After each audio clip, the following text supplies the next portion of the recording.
Chips, charts and instruments in pathology for students.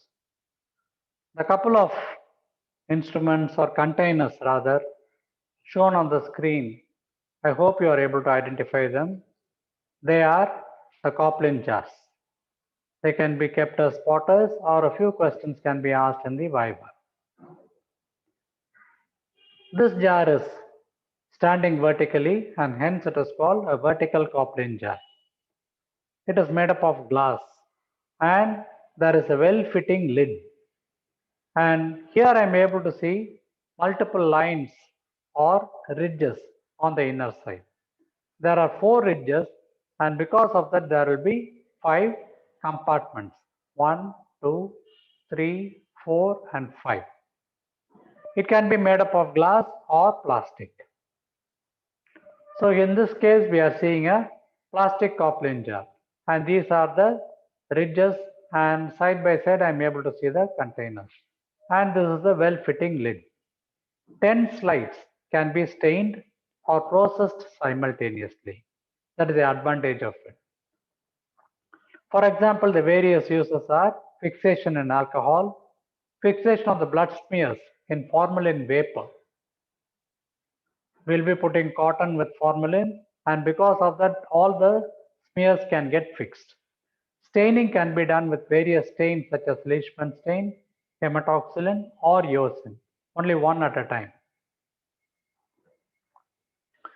This is another one. Compared to the previous one, I find that this is more horizontal and hence I call it a horizontal Coplin jar. In this, there are multiple ridges and obviously you find that the compartments are more. So more slides can be accommodated. Back-to-back arrangement means if there are 10 compartments, 20 slides can be accommodated. The other applications and disadvantages are more or less the same as the vertical Coplin jar.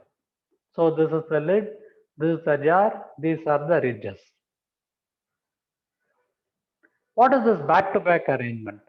Normally, when I make a smear, so the star, it is showing the side of the smear. Now when these two surfaces rub against each other, both will be damaged. In order to prevent it, I move them in the opposite side so that this faces to the north and this to the south. Therefore, the unstained portions alone will be touching. This is called a back-to-back arrangement. By that, a lot of smears can be simultaneously placed within the Coplin jar, 2 in each container, and the process can go on. This is called as back-to-back arrangement. What are the advantages and disadvantages of the Coplin jars? One advantage is it saves time because many slides can be stained or processed simultaneously. It saves reagents, tight fitting container, no evaporation.